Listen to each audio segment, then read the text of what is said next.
잡고 가소서. 약하고 피곤한 이 몸을 폭풍우 흑암 속 헤치사 빛으로 손잡고 날 인도하소서.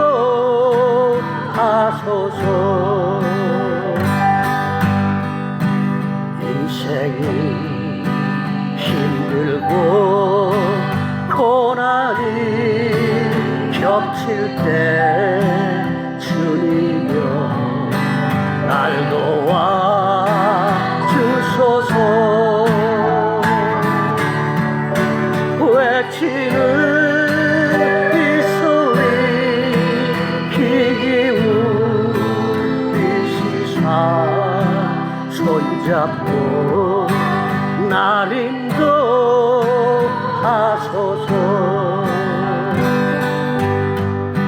주님여 이 손을 꼭 잡고 가소서. 약하고 피곤한 이 몸을 폭풍우 해치사 빛으로 손잡고 날 인도하소서.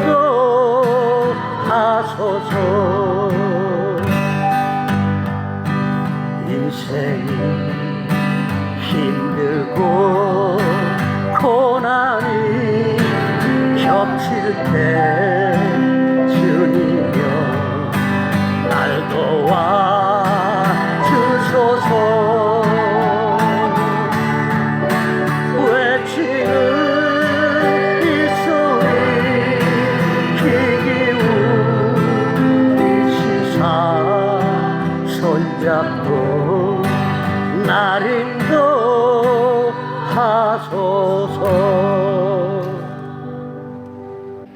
주일 입으신 여러분들을 주님의 이름으로 환영합니다. 다 같이 묵상하는 기도 함께 하시겠습니다.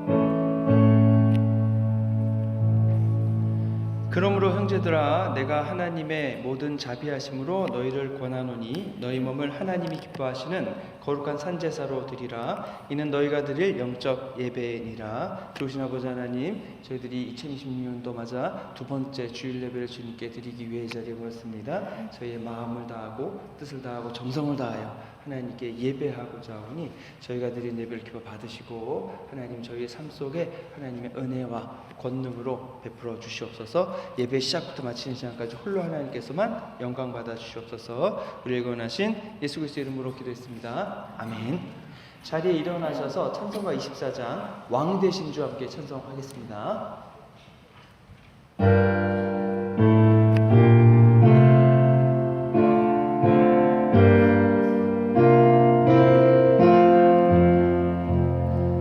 왕 되신 주 다 찬양하여라.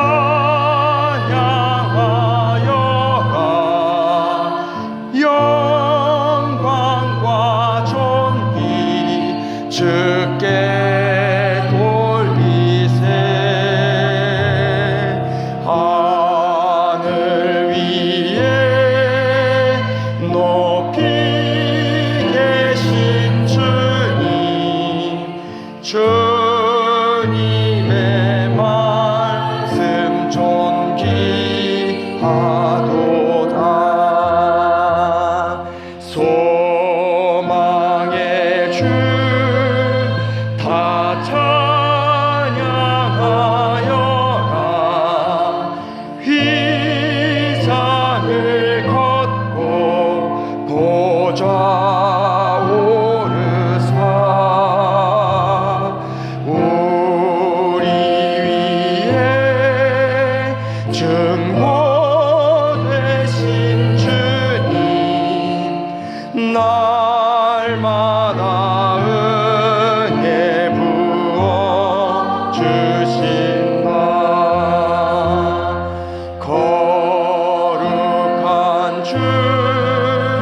다 경배하여라.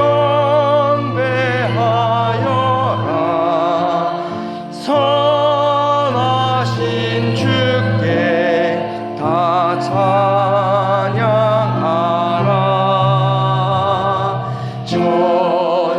전사들도 다 경배하여라.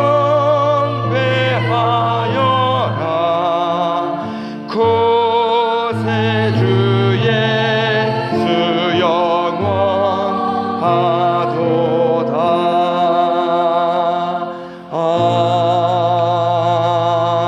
아멘. 교동문 55번 시편 117편 말씀 함께 기독하겠습니다. 여호와께서 집을 세우지 아니하시면 세우는 자의 수고가 헛되며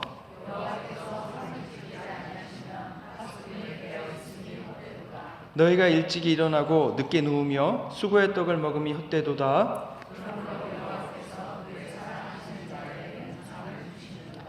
보라, 자식들은 여호와의 기업이요 젊은 자의 자식은 장사의 수중에 화살 같으니. 함께 읽겠습니다. 그들이 성문에서 그들의 원수와 담판할 때에 수치를 당하지 아니하리로다. 아멘.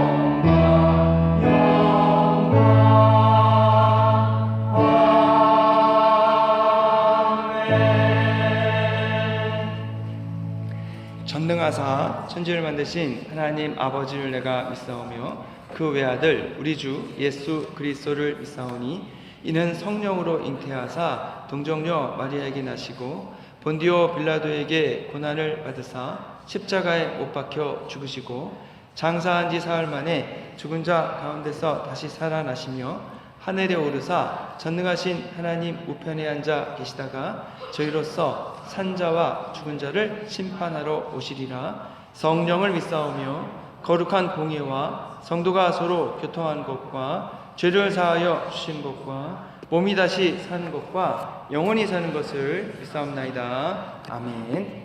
자리 앉으시겠습니다.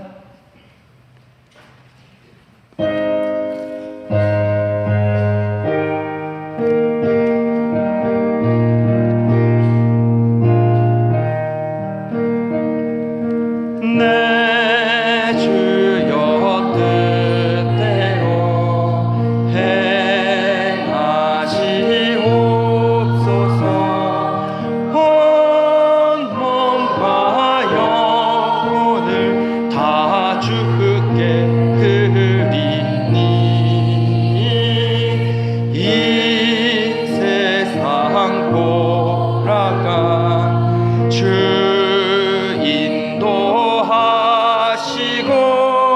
날 주관하셔서 뜻대로 하소서.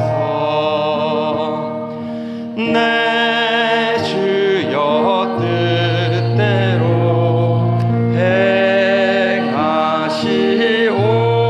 행하시옵소서.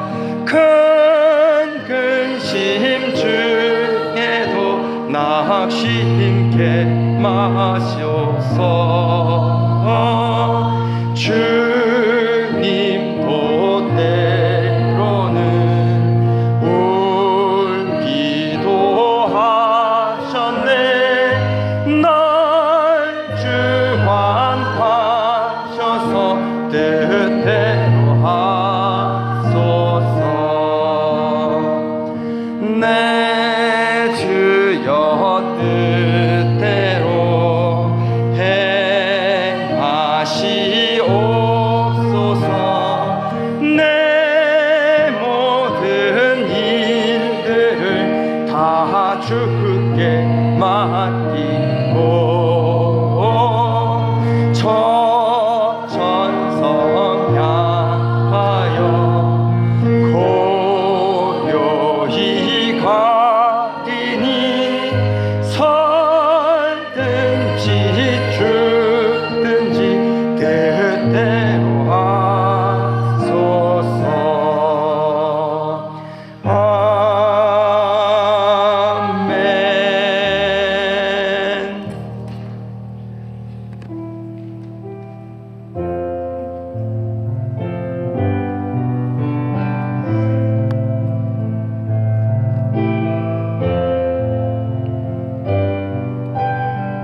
나도 따라가오.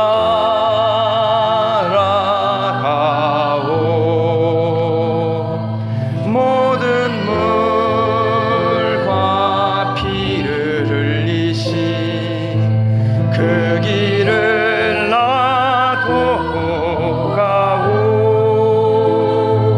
험한 산도 나는 괜찮소. 바다 끝이라도 나는 괜찮소.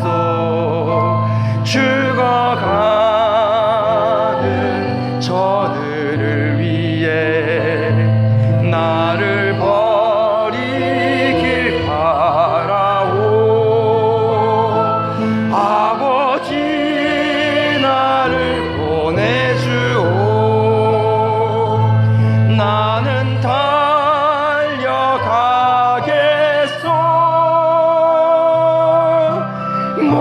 목숨도 아끼지 않겠소. 나를 보내주오. 주님이 홀로 가신 그 길 나도 따라가오.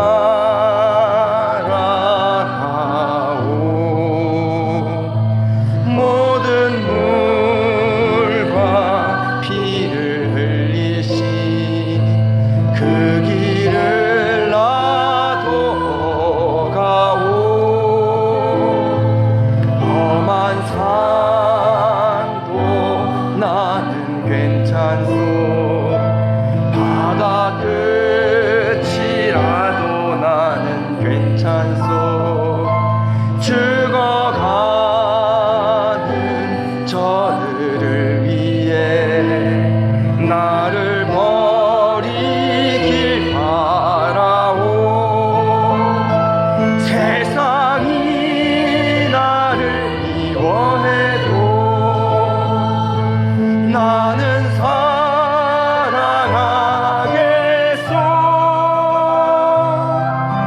세상을 구원할 십자가 나도 따라가오. 주님이 홀로 가신 그 길 나도 따라가오.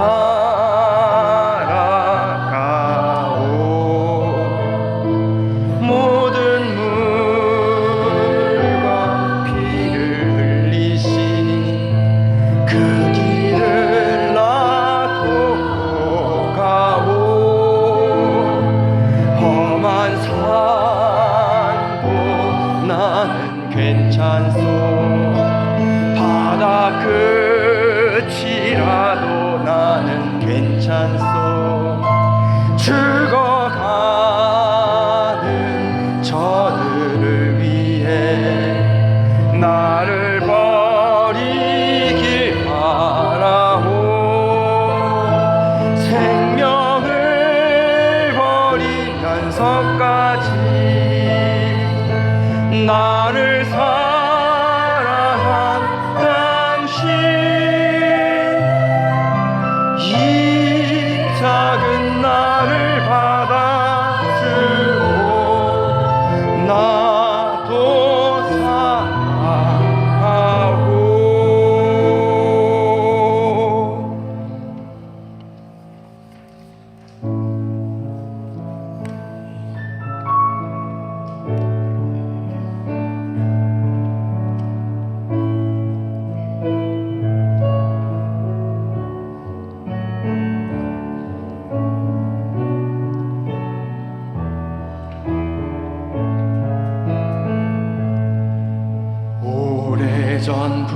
오래전부터 날 누르는 내 안에 깊은 절망, 아무 희망도 어떤 기회도 내게 없는데 사람들의 외면과 거절하는 눈빛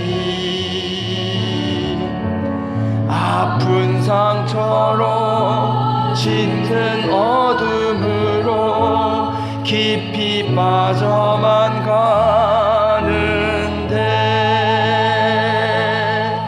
어디선가 내게 들리는 하나님 아들 주님 이야기 그분이라면 그의 옷자락이라도 내 마지막 소망이니 주님을 만났네 옷자락에서 전해지는 사랑 내게 임한 주님의 능력 날 누르는 아픔의 근원을 고치셨네 날 바라보시네 나의 연약한 주님은 아시네 깊은 절망에서 날 자유케 하신 사랑 나 찬양해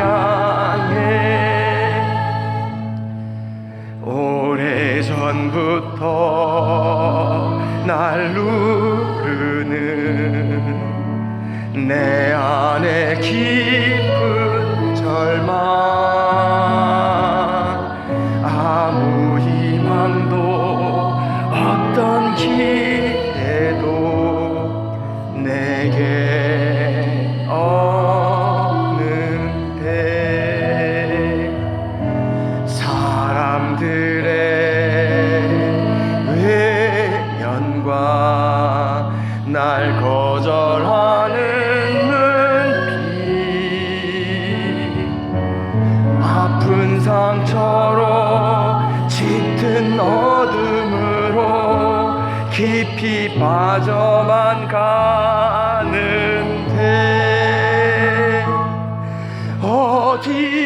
어디선가 내게 들리는 하나님 아들 주님 이야기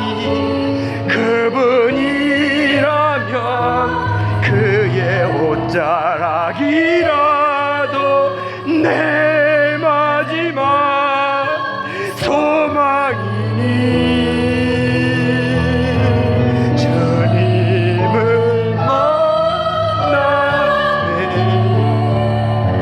옷자락에서 전해지는 사랑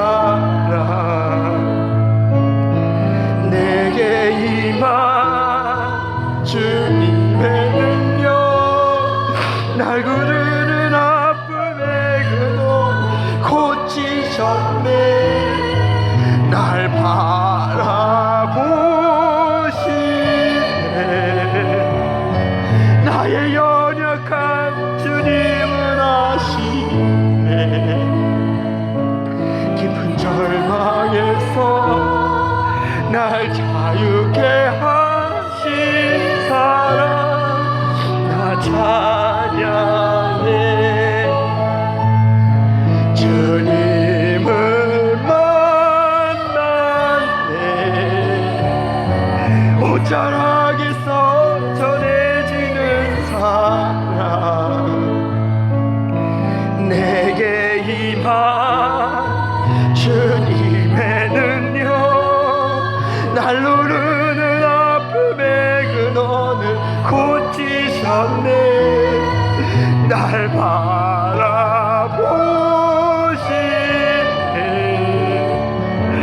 나의 연약한 주님은 아시네 깊은 절망에서 날 자유케 하신 사랑 나 찬양해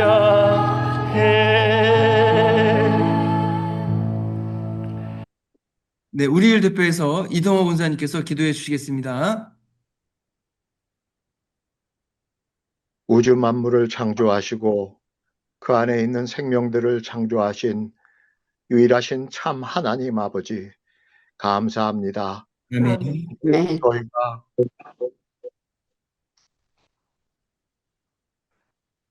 비록 예배당에 함께 모여서 예배를 드리지는 못할지언정 이렇게 인터넷으로 아버지께 함께 예배를 드릴 수 있게 하여 주심을 감사합니다. 아멘. 아멘.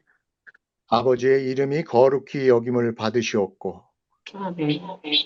아버지의 나라가 모든 사람들의 마음에 임하셔서 아멘. 그들과 함께 하시고 그들을 다스려 주옵소서. 아멘. 아멘. 그래서 아버지의 뜻이 하늘에서 이루어진 것과 같이 이 땅에서도 이루어지오다. 아멘. 아버지께서 저희들에게 날마다 그날 일용할 양식을 주옵시고 저희가 저희에게 빚진 자를 탕감해 주듯 저희의 죄를 값없이 용서하여 주심을 감사드립니다. 아멘. 아버지의 사랑하시는 독생자 구세주 예수 그리스도를 이 세상에 보내주셔서 저희의 죄값을 대신하여 예수 그리스도께서 저희 대신 십자가에서 피 흘리시고 죽으신 그 놀라우신 은혜로 아버지께서 이미 우리 인간들을 죄악으로부터 구원하셨음을 고백하고 선포합니다. 아멘. 무한하신 사랑과 자비와 은혜의 아버지께 감사드리며 아버지 아직까지 예수 그리스도를 개인적으로 구세주로 영접하지 못한 많은 사람들 그들도 하루빨리 자신이 죄인임을 회개하고 주님의 영으로 거듭나는 역사가 일어날 수 있도록 한 사람 한 사람 은혜 내려주시고 축복하여 주시기를 간절히 원하옵나이다. 아멘. 그래서 각 사람들이 예수 그리스도와 함께 동행하면서 십자가의 보혈을 능력을 믿고 십자가를 붙들면서 이 세상을 이기면서 살 수 있도록 도와주시옵소서. 아멘. 이 세상을 살 때 특히 저희 어린 자녀들 세상의 풍조를 쫓아가는 것이 능사가 아니고 유일하신 참 하나님 아버지를 경외하고 그의 말씀을 따라서 진리와 영으로 아버지께 예배드리면서 산 제사를 드릴 수 있는 것이 얼마나 큰 축복됨을 깨달을 수 있도록 우리 어린 자녀들 한 사람 한 사람 늘 함께 하여 주시기를 간절히 바라옵나이다. 아멘. 많은 사람들이 건강으로 시험 받고 있는 이때 아버지께서 그들 한 사람 한 사람 위로하여 주시고 그들 마음속에 용기를 주셔서 그들이 병마에 지지 않고 아버지의 능력으로 건강하여져서 산 제사를 이 세상에서 살 수 있도록 주님 함께하여 주시기를 간절히 바라오며 예수 그리스도의 이름으로 기도드려 싸움나이다. 아멘. 아멘. 오늘 나사렛의 말씀은 사도행전 19장 1절부터 7절 말씀입니다. 네, 자리에 일어나셔서 한 절씩 나누도록 하겠습니다. 아볼로가 고린도에 있을 때 바울이 윗지방으로 다녀 에베소에 와서 어떤 제자들을 만나 이르되 너희가 믿을 때 성령을 받았느냐? 이르되 아니라 우리는 성령이 계심도 듣지 못하였노라. 바울이 이르되 그러면 너희는 무슨 세례를 받았느냐? 대답하되 요한의 세례니라. 바울이 이르되 요한이 회개의 세례를 베풀며 백성에게 말하되 내 뒤에 오시는 이를 믿으라 하였으니 이는 곧 예수라 하거늘. 그들이 듣고 주 예수의 이름으로 세례를 받으니 바울이 그들에게 안수하며 성령이 그들에게 임하심으로 방언도 하고 예언도 하니 함께 읽겠습니다. 모두 모두 12사람 됨이니라. 하나님의 아멘. 말씀입니다. 하나님 주님께 감사합니다. 바울이 안디옥을 떠나서요 제 3차 선교 여행을 시작했습니다. 이번에는 배를 타고 가지 않고 육로를 통해서 지금으로 보면은 터키 땅이죠. 그래서 안디옥이 여러분 그 예루살렘 북쪽으로 해서 시리아 쪽에 있는 다마스커스 위쪽에 있는데 거기서부터 해서 이제 육로를 따라서 이제 터키를 이렇게 올라가는 겁니다. 그래서 예전에 그 세웠던 교회들을 방문합니다. 그래서 예전에 그 루스드라에서는 사도 바울이 돌 맞아 죽을 뻔하지 않았습니까? 돌을 맞았는데 죽은 줄 알고 내다버렸던 거기도 방문하고 비시디아 안디옥도 방문하고 그렇게 해서 계속 서쪽으로 이동해서 어디에 도착했느냐? 바로 에베소에 도착했습니다. 여러분 에베소는 어디냐면 바울이 2차 선교 여행 마지막에 들렀던 도시였습니다. 에베소에서 복음을 전하니까 여러 사람들이 좀 더 오래 머물러 있으면서 말씀을 가르쳐 주십시오 라고 했는데 바울이 하나님의 뜻이면 그렇게 하겠습니다. 왜냐하면 바울이 서원을 했고 그 서원한 걸 지키기 위해서 예루살렘으로 가야 했습니다. 그래서 바울이 요청을 이제 일단 거부하고 그리고 이제 예루살렘으로 가게 된 거죠. 그리고 3차 선교 여행을 떠나고 나서 바울이 드디어 에베소에 도착을 한 겁니다. 여러분 에베소는 로마의 로마 국가입니다. 로마 국가 전체에서 굉장히 크고 중요한 도시 중 하나입니다. 그래서 도시로 보면 이탈리아의 그 로마 거기서부터 시작해서 그 다음에 그리스를 지나서 터키, 그 다음에 팔레스틴, 그 다음에 지금의 이라크, 이란으로 이어지는 아주 중요한 연결 도시인 거죠. 그리고 거기가 이제 백길과 육로가 만나는 지점입니다. 그래서 만약에 에베소가 복음화되면은 거길 중심으로 해서 터키 전역으로 복음이 확장될 수 있는 전략적 요충지가 됩니다. 네, 여러분 에베소는요 이제 아데미 여신이요. 여러분 기억나시나요 혹시? 그래서 아르테미스라는 여신을 숭배했는데 이게 달과 사냥의 여신인데요. 아이를 많이 낳게 해준 여신이랍니다. 그러니까 저희로 치면 아마 삼신할머니 비슷한 것 같은데 그래서 이제 이 여신을 숭배했고요. 이 여신을 섬기는 아르테미스 신전이 파르테논 신전보다 4배나 더 컸다고 합니다. 엄청나게 큰 거죠. 그래서 이제 나중에 저희가 살펴보겠지만 바울이 에베소에서 몇 년을 있으면서 복음을 전하니까 이제 많은 사람들이 예수님을 믿게 된 거죠. 그러다 보니까 아르테미스 여신을 안 섬기는 겁니다. 그랬더니 이제 그 여신 그 모형을 만들어서 파는 사람들의 수입이 줄어들어가지고 화가 나가지고 바울을 잡아다가 이제 그 관청에 재판을 넘기는 뭐 그런 이제 일들이 이제 나게 됩니다. 그 에베소에 바울이 도착을 했습니다. 이제 복음을 전하기 시작했습니다. 오늘 본문 1절에 보니까 제자들을 만납니다.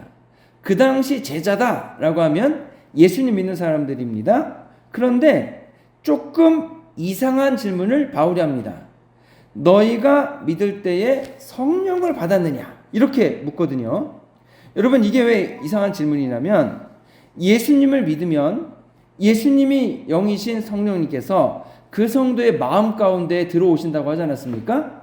그럼 예수 믿는 제자면 당연히 그들에게 성령님이 함께 하셔야 되는 거거든요.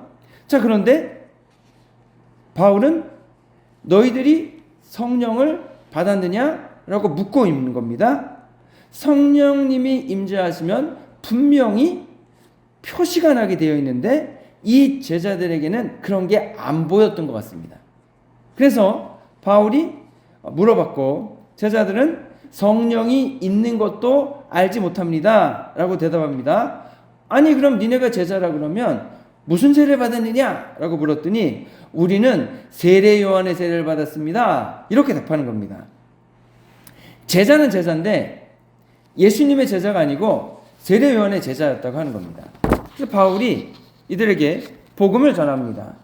세례 요한이 자기 뒤에 오시는 이를 믿으라고 하지 않았느냐? 그 믿으라고 했던 그분이 예수님이니까 너희들도 예수님 믿고 예수님의 제자가 되라. 물론 본문은 여러분 단 한 줄로 요약했지만 바울은 아마 그들에게 복음의 자세한 내용을 가르쳐 줬을 겁니다. 왜냐하면 제자들이 주 예수 그리스도의 이름으로 바울로부터 세례를 받았기 때문입니다. 여러분 세례받기 위해서는 두 가지 해야 된다 그랬죠? 하나가 뭡니까? 회개고 두 번째가 뭡니까? 믿음입니다. 나의 죄를 고백하고 예수님을 믿고 예수님을 내 마음속에 맞아들이고 구세주로 받아들이는 거죠. 그러니까 제자들이 바울이 전한 복음의 내용을 다 들었고 회개했고 예수님을 믿고 마음속의 구주로 영접하기로 결정했다는 말입니다. 그래서 바울이 그들에게 세례를 줬습니다. 그러자 어떤 일이 왔냐면 즉시 성령님이 임재하셔서 성령 세례를 받았습니다. 그래서 제자들이 방언도 하고 예언도 하기 시작했다고 하는 겁니다. 자, 이 제자들의 상황, 여러분 이 제자들의 상황이 저희들에게도 대단히 중요합니다. 왜냐하면 저희들도 이 제자들과 상황이 비슷할 수 있기 때문이죠. 우리가 교회를 다니지만 여러분 성령 세례가 무엇인지 모르고 다닐 수 있습니다. 여러분 성령 세례 받으셨습니까? 예, 받으신 분도 있을 거고 내가 받았는지 안 받았는지 모르겠다 또는 헷갈린다 이런 분도 계실 겁니다. 예수님을 믿지 않고도요 여러분 얼마든지 교회 다닐 수 있습니다. 그래서 예전에 저희 성경 공부할 때 나온 유화 중 하나 그거였잖아요.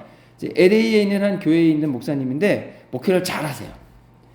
이분이 운동도 좋아해가지고 성도들과 뭐 축구도 하고 테니스를 치고 정말 재밌게 목회를 하고 계십니다. 어느 날 성도님 한 분이 왔는데 목사님이 뭐가 좀 이상했나 봐요. 그래서 이분이 목사님께 어느 날 질문했답니다. 저 목사님 혹시 예수님 영접하셨습니까? 예수님 믿으셨습니까? 목사님이 이 성도님을 쫙 보더니 I hope so 그랬다는 거죠. 그러니까 예수님을 영접하지 않았는데 목사님이 돼서 목회를 하고 있다. 근데 목회도 잘 되고 있다. 이분이 나중에 이제 부흥회 가셔가지고 진짜 예수님 영접하고 이제 더 목회를 열심히 잘했다고 합니다. 여러분 우리가 신앙생활하면서 성령 세례를 받는 것과 받지 못하는 것 사이에는 큰 차이가 있게 됩니다. 예를 들어 이게 성경에 어떤 예가 있냐면 여러분 베드로 있죠. 베드로가 예수님의 수제자입니다. 예수님의 12제자가 있는데 이분들이 예수님과 3년 동안 함께 같이 예수님의 가르침을 받기도 하고 예수님이 권능을 주셔서 병자를 고쳐주기도 하고 악령들을 물리치고 여러분 다 했습니다. 근데 예수님이 체포되시고 재판받고 십자가에서 처형당하시는 과정 동안 제자들은 철저하게 무력했다는 거죠. 여러분 다른 말로 하면 제자들의 그릇에는 그러한 고난과 어려움을 이길 능력이 하나도 없었다는 말입니다. 제자들이 예수님을 안 믿었던 것 아닙니다. 그들은 분명히 주는 그리스도시요 살아계신 하나님의 아들입니다 라고 고백한 제자들입니다. 그런데 이분들이 예수님이 체포되시자 모두 도망쳤고 베드로는 예수님을 3번이나 모른다고 하였는데 어떻게 했습니까? 하나님의 이름으로 예수님을 저주하면서 모른다고 했잖아요. 이 하나님의 아들을 하나님의 이름으로 모른다고 저주하는 그런 일이 있었다는 거죠. 이분들이 예수님을 분명히 믿었고 예수님과 함께 사역을 했지만 여러분 이분들에게는 자신들의 믿음과 신앙을 위기 속에서 지킬 능력이 없었습니다. 제자들의 그릇에 그런 능력이 담겨있지 않았다고 하는 거죠.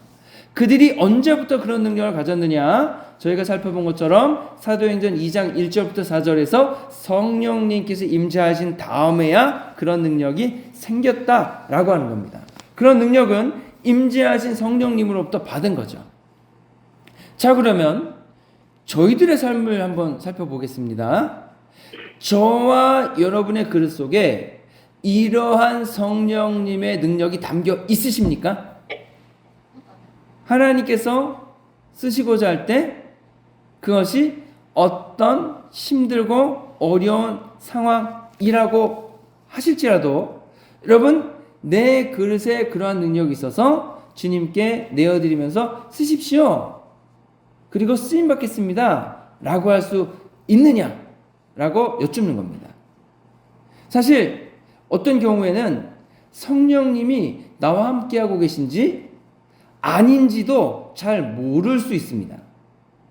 성령님이 임재하실 때요, 분명한 증거가 있는데 그러한 증거가 내게 있는지 없는지 모르는 거죠. 예를 들어 여러분, 본문의 제자들은 성령님이 임하셨을 때 방언을 하고 예언을 했다고 합니다. 물론 12명인데 모두가 다 방언을 하거나 모두가 다 예언을 하는 것이 아니고 그 중에 몇몇이 방언하고 몇몇이 예언을 했을 겁니다.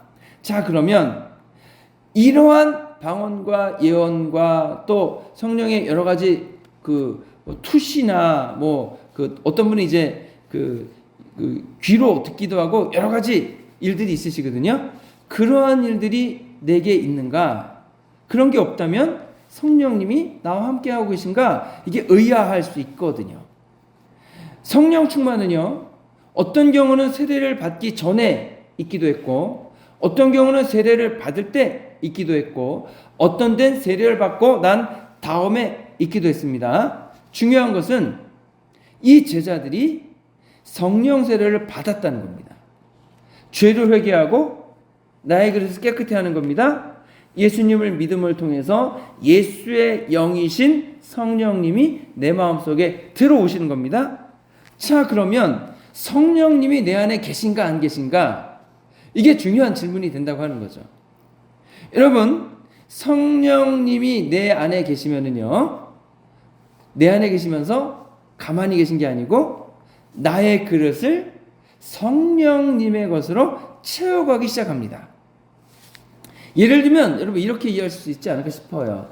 여러분이 이제 애들이 고양이를 키우고 싶습니다 라고 하면은 어떻게 하시겠습니까?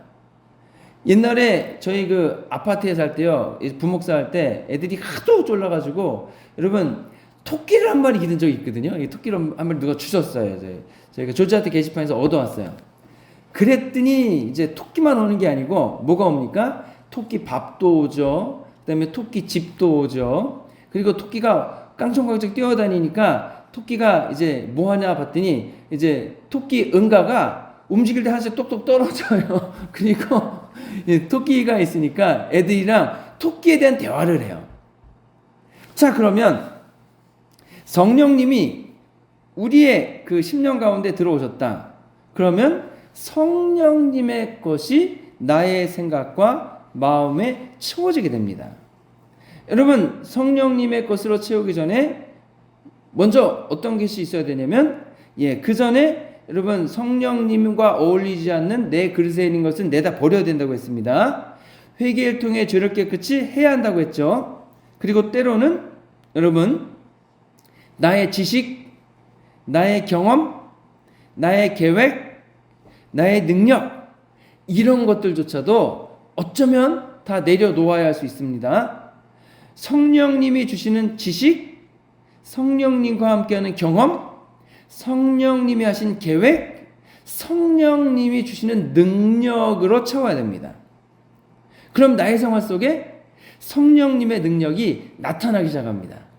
근데 우리가 여기서 오해하는 게 뭐냐면, 성령님이 지금 들어와 계신데 여전히 나는 내 생각, 내 감정, 내 자존심, 내 경험, 내 계획, 내 능력을 붙들고 있는 겁니다.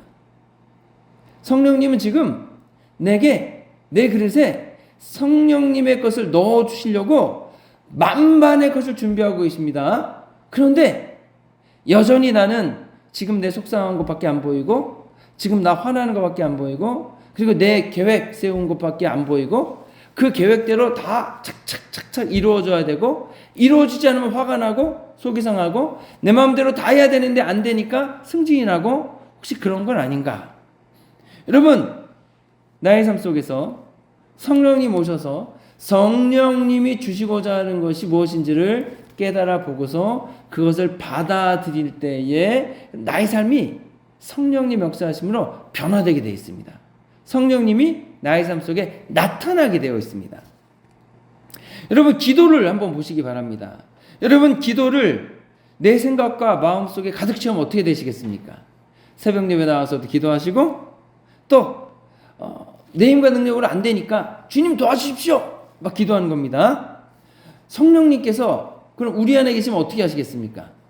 성령님은 언제나 말할 수 없는 탄식으로 저희들 위해 기도하신다고 했잖아요. 성령님이 내 안에 들어와 계십니다. 성령님이 뭐 하시겠습니까? 기도하시겠죠. 나를 위해서. 그럼 나는 어떻게 되겠습니까? 성령님의 기도가 나에게 영향을 미치겠죠. 그러면 저희의 기도를 저희도 같이 기도하게 되고 저희의 기도를 저희도 기도하고 성령님도 기도하시니까 하나님이 그 기도를 들으시고 응답을 주십니다. 자, 그러면 이 기도의 응답이 저희의 힘과 능력으로 응답이 받아지게 된 겁니까? 아니죠. 저희의 힘과 능력으로 되었다면 기도의 능력이 아닙니다. 기도할 필요가 없는 거죠. 저희가 하면 됩니다.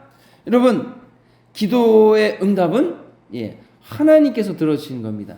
그러면 나의 감정, 나의 기분, 나의 승질남, 화남이 여러분 기도의 응답을 가져오지 않습니다. 어떤 게 기도의 응답을 가져옵니까? 내 안에 계신 성령님께서 기도하시는 영향을 받아 함께 기도할 때에 응답이 있게 되는 거죠. 전에 이제 셀리도 한 분이 저한테 이제 말씀을 하시더라고요. 저희 세론 중 한 분이 이제 몸이 아프니까 목사님 기도해 주십시오. 근데 그분의 증상이 어떤 거였냐면 온 머리가 윙하시고 통증이 있으시고 어지럽고 울리신대요. 하루 종일. 그래가지고 머리가 너무 아프시니까 이분이 병원에도 가보고 MRI도 찍어보고 했는데 의사들도 원인을 몰라요. 어떤 데서는 이명, 메니에르병이죠. 이제 이게 달팽이관 도는 거. 또 어떤 데서는 편두통이다. 근데 이게 여러분 이게 가장 이게 고치기 어려운 게 이제 머리에 관련된 거잖아요. 그래가지고 제가 뭐라 그랬냐면 제가 기도해 드리는 것도 좋겠지만 저도 기도해 드리겠지만 세론들이 합심하여 기도했으면 좋겠습니다. 그래서 주일날 저희들이 식사하고 가시기 전에 같이 모여서 기도하시면 좋겠습니다.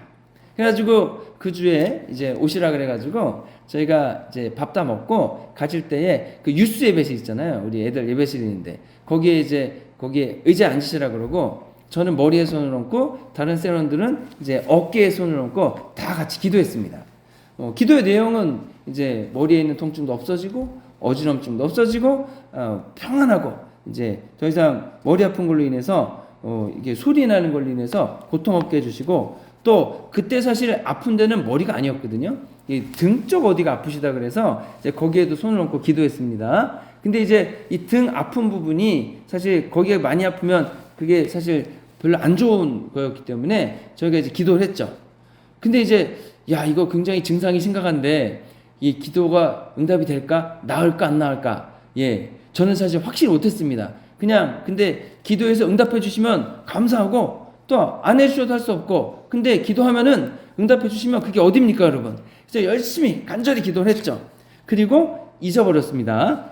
근데 이제 몇 주 지나고 나서 이제 저희가 애찬을 나누는데 그분도 이제 저희는 이제 셀빌로 같이 식사하시잖아요. 그 옆을 지나가는데 목사님 하면서 네 그랬더니 제 머리가 다 나았어요 그러시는 거예요.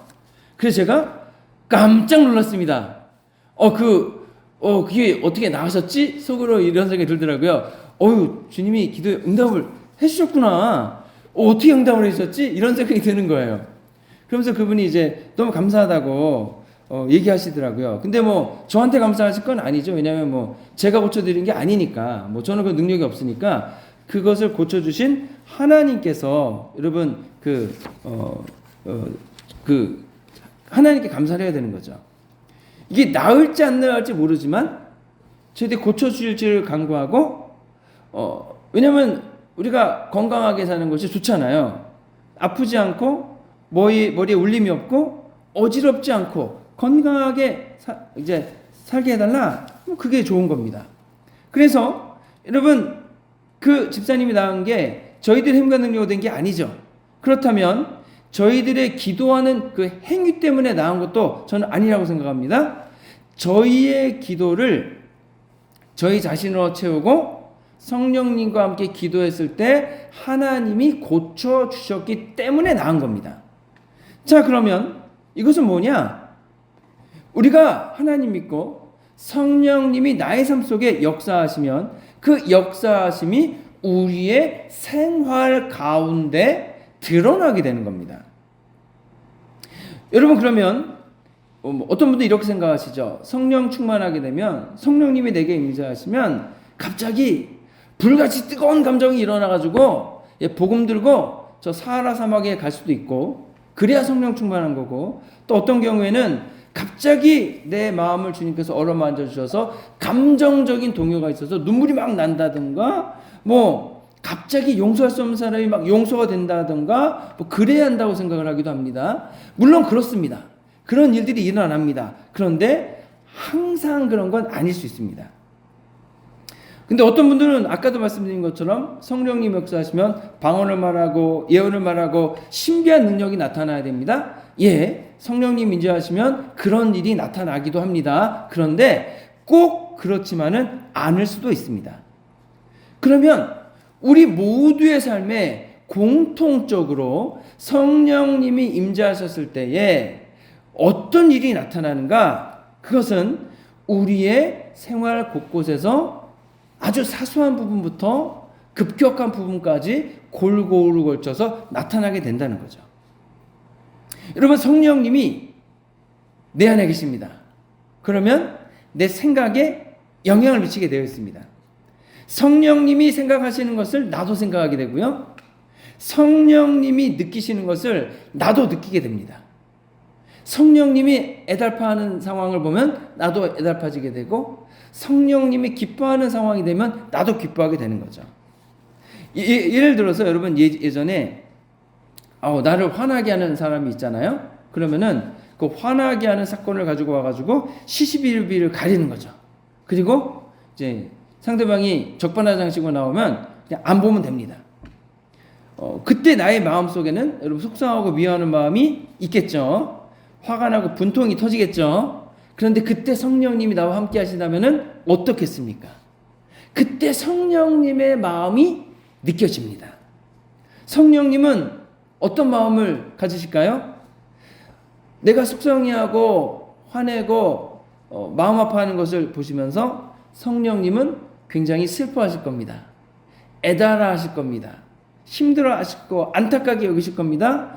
그만 속상해하고 그만 화내고 하나님 신 평화와 은혜 가운데 기쁨과 감사함 가운데 살았으면 좋겠다, 이런 마음을 내게 주실 겁니다. 성령님이 물론 무조건 이해하고 용서해주고 용납하라고 하시진 않을 겁니다.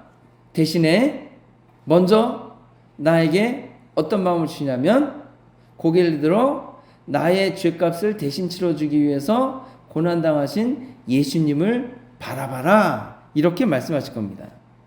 예수님이 나를 이해해 주시고 용납해 주시고 구원해 주시고, 그렇기 위해서 얼마나 많은 고난을 당하시고 얼마나 오래 참으셨는가, 내가 예수님 믿기 전까지 얼마나 기다리시면서 나를 그리워하시면서 애달파 하셨는가, 그런 것들을, 그런 마음을 내게 보여주시는 거죠. 느끼게 하시는 겁니다.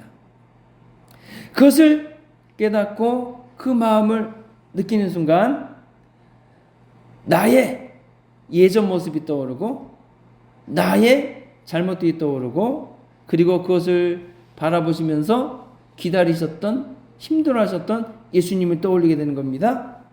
그러면 그 나의 모습을 바라봤던 그 시선으로 나를 열받게 했던 그 사람을 보게 되니까 조금은 더 이해가 되고 조금은 더 긍휼한 마음으로 봐주게 된다는 거죠. 조금씩 하나씩 변화가 되는 겁니다. 여러분, 성령님이 내 안에 있으시면 어떤 일이 생기냐면, 내가 진심을 다해 하나님을 예배하고 싶은 마음이 들게 됩니다. 왜냐하면 성령님께서 내 마음속에서 하나님을 너무나 예배하시고 하나님 예배하는 게 너무나 즐거워하시고 하나님 예배하면서 너무나 기뻐하시기 때문입니다. 성령님이 역사해 주셔서 여러분 우리가 예배 나오는 것이 기쁘고 즐거운 겁니다. 성령님이 역사해 주시지 않는데 예배 나오는 게 기쁘고 즐거울 리가 없습니다. 여러분 우리가 정말로 예배하고 싶은 사람은 시간을 내고 일정을 변경하면서까지 꼭 예배 나와서 주님을 찬양하는 게 기쁘고 즐겁죠. 기도하는 것이 너무나 좋습니다. 말씀을 듣는 것이 너무나 즐겁고 여러분 찬양하다 보면 갑자기 막 은혜가 되고 막 눈물이 여러분 막 나고 하잖아요. 여러분 우리가 눈물 흘리는 게 뭐 우리가 배우도 아니고 이게 눈물 흘리고 싶어 흘리는 게 아니잖아요. 주님이 은혜 줄 때 눈물이 나는 거고 여러분 말씀 읽고 큐티하다 보면은요 갑자기 아무것도 아니었던 구절이 갑자기 마음속에 확 들어오기도 하잖아요. 그리고 여러분 또 어떤 경우가 있습니까? 말씀 읽는 가운데 이 말씀은 내 마음을 너무 괴롭게 해요.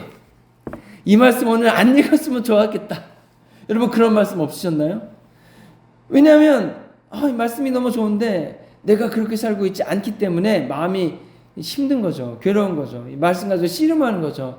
나는 이러고 싶지 않은데 말씀을 이렇게 하라 그러니까 그렇게 하고 싶진 않고 하라고 하니까 또 따르진 않을 수 없고 이거 괜히 읽었다 이제 그렇게 되는 거죠.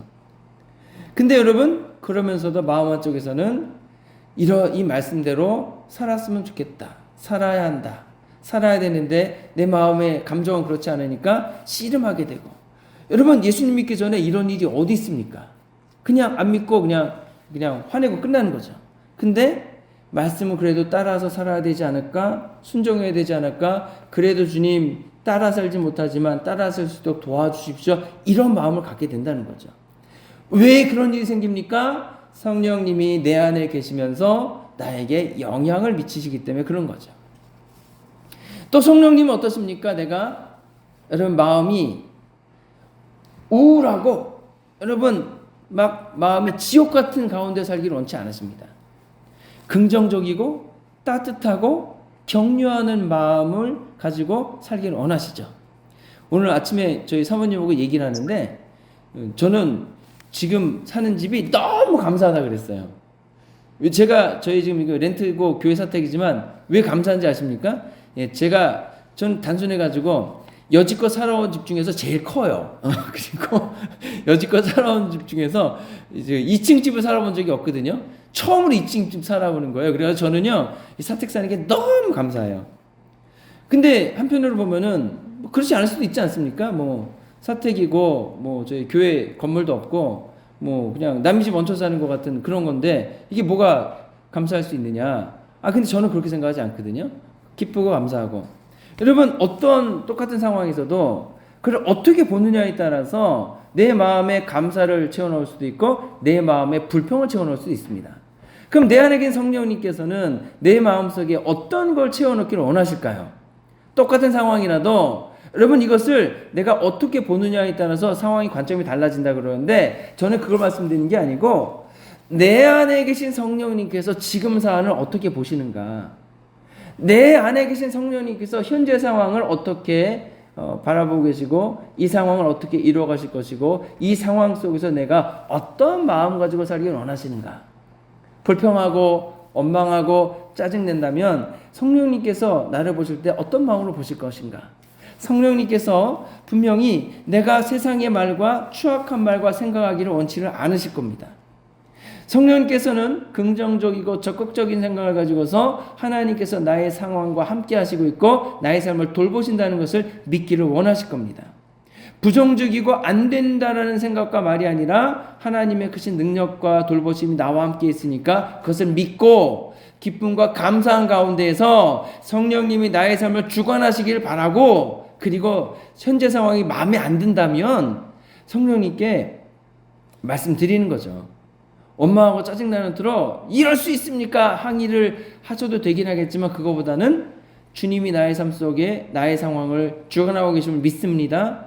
그러니 주님, 그런데 이 상황은 제가 볼 땐 좀 요러요러한 면이 있으니까 이렇게 해주시면 안 되시겠습니까? 라고 하나님께 기도하는 것이 여러분 그리고 늘 말씀드리지만 짜증하고 불평하고 원망하는 시간만큼 주님께 나의 필요를 간구하는 겁니다. 그게 더 지혜롭지. 맨날 앉아가지고 푸념하고 화내고 속상한다고 막 다른 사람 비난하고 해봤자 뭐가 남습니까?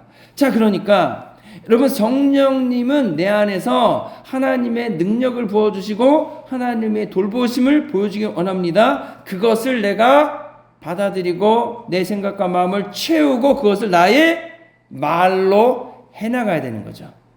말의 성화를 그래서 경험하라고 합니다. 그래서 내 언어가 바뀌고 말이 바뀌어야 됩니다. 여러분, 그러면 마음이 편안해지고 어떠한 상황이라도 웃음 있게 되고 얼굴이 밝아지게 되는 겁니다. 여러분, 내가 돈을 많이 벌었다 그래서 하나님이 함께 하시고 돈을 많이 벌지 못했다고 하나님이 함께 하시지 않는 게 아니잖아요. 돈을 많이 벌 때도 하나님 함께 계신 거고 돈을 얼마 못 벌었을 때도 하나님 함께 계신 거잖아요. 내가 젊어서 성공했을 때도 하나님 함께 계신 거고 내가 나이 들고 뭐 지금 다 뭐 할 수 있는 게 없고 지금 내가 가진 것도 별로 없어도 지금도 함께 계신 거잖아요. 그러면 내가 돈을 많이 벌고 잘 나갈 때도 기쁨 감사함이 가득한 거고 지금 내가 잘 못하고 있을 때도 주님이 나와 함께 하시고 기쁨 감사함이 가득한 겁니다. 그러니 우리가 하나님을 더욱더 많이 알고 하나님께 더욱더 가까이 나아가야 됩니다. 성령님이 그렇게 하고 계시고 성령님이 내 안에 계시고 성령님이 그러한 영향력을 내게 부어주시는 거죠. 여러분, 그러면 너무 기쁨 감사함이 가득하게 될 겁니다. 여러분, 내 안에 계신 성령님이 계심을 믿으시기 바랍니다. 그 성령님이 내게 영향을 주어 계십니다. 그 영향력을 받아들일 때에 감화와 감동이 있게 됩니다. 그래서 내 생각과 마음을 변해가는 것을 가야 됩니다. 근데 뭐 매일매일의 삶은 잘 모를 수 있죠. 그런데 여러분, 3개월 지나고 1개월 지나고 한 1년 지나고 하면서 변해가는 나의 모습을 바라볼 수 있으면 너무나 좋겠죠. 물론 항상 좋을 수는 없을 겁니다. 때로 우리가 실수를 하고요. 때로는 죄를 짓기도 하고요. 때로는 나의 옛 모습이 다시 튀어나오기도 합니다. 그럼에도 불구하고 성령 하나님은 여전히 나와 함께하고 계시기 때문에 그럼 포기할 필요가 없고요. 오늘 잘못했다 그래서 낙심할 필요가 없고요. 잘못했으면 툭툭 털고 다시 일어나서 내일을 바라보고 나가면 되는 거죠. 성령님은 절대로 우리를 외면하지 않으십니다. 우리 일상의 관계 속에서, 우리의 태도 속에서, 우리의 행동 속에서 감화와 감동을 주시는 겁니다. 그러니 성령님이 내 안에 오셔서 역사해 주시길 기대하고 내 안에 계신 성령님께 나의 삶을 변화시키라고 주십사고 여러분 요청드리는 겁니다. 그래서 성령님이 나에게 마음 주실 때, 말씀 주실 때 그 말씀에 내 감정과 내 의지와 내 상황과는 어울리지 않는 다른 말씀을 주실 때에 여러분 그 말씀을 무시하고 외면하지 말고 받아들이고 따르고 인정하는 겁니다. 그랬을 때에 성령님의 영향력이 나의 생각과 마음과 심령 가운데 채워지게 되고 나를 바꾸고 나의 감정을 다스려 주시고 나의 미래를 바꿔주시게 될 줄로 믿습니다. 성령님께 모든 고난을 내어드리는 연습을 하시고 인도하심에 따르는 순종함을 통해서 성령 충만을 여러분 믿음의 그릇에 가득 채워 나가심을 통해 여러분의 삶 속에 성령님이 함께 하시는 증거가 아주 가득가득 드러나시는 저와 여러분 되시기를 주님의 이름으로 축원합니다. 기도하겠습니다. 좋으신 아버지 하나님 감사합니다. 저희들 10년 가운데에 성령님께서 함께 하심을 믿습니다. 주님, 저희 10년 가운데 역사해 주시옵소서. 그래야 저희들이 변화되게 하여 주옵소서. 예수님 믿고 구원 얻을 뿐 아니라 성령님의 인도하심에 따라 저희들 새롭게 변화되는 삶을 성령님의 역사하심이 우리의 삶 속에서 매일매일 가득가득 드러나는 복된 믿음의 일꾼과 자녀들 다 되도록 하나님 강권하시고 우리 성도님들 다 성령 임재하심과 성령 충만하도록 역사해 주시옵소서. 우리를 권하신 예수 그리스도 이름으로 기도했습니다. 아멘. 준비하신 예물을 주님께 드리겠습니다.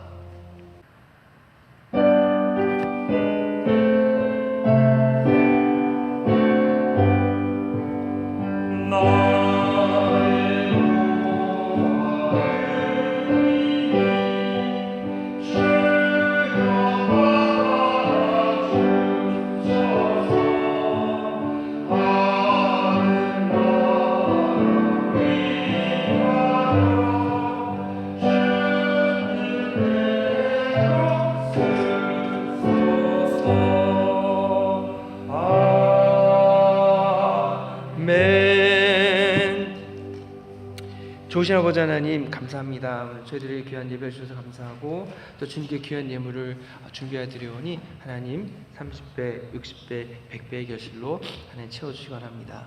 하나님 올 2026년도 기도하며 시작한 한 해 하나님께서 저희들의 삶을 주관하시고 하나님 우리 성도님들을 지키시고 돌봐 주시옵소서. 또 가정마다 필요한 일용할 양식을 다 공급하여 주시고 믿음과 신앙을 견고하게 하여 주시기 원합니다. 또 2026년도 저희가 나아가야 될 바를 주님께서 이끌어 주심을 통해서 저희들 주님과 함께 하나님 복된 신앙의 발걸음하도록 역사하시고 또 한 주간 사실 때에 하나님 우리 성도님들 도움이 필요한 분에게 도움으로 함께 하시고 주님의 능력과 은혜 가운데 가득 베풀어 주시기 원하오니 하나님 돌봐 주시옵소서. 우리를 구원하신 예수 그리스도의 이름으로 기도했습니다. 아멘.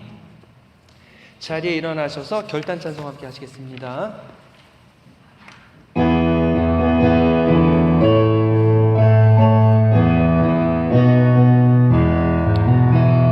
나의 등 뒤에서 나를 도우시는 주, 나의 인생 길에서 지치고 고나여 매일처럼 주저앉고 싶을 때 나를 밀어주시네.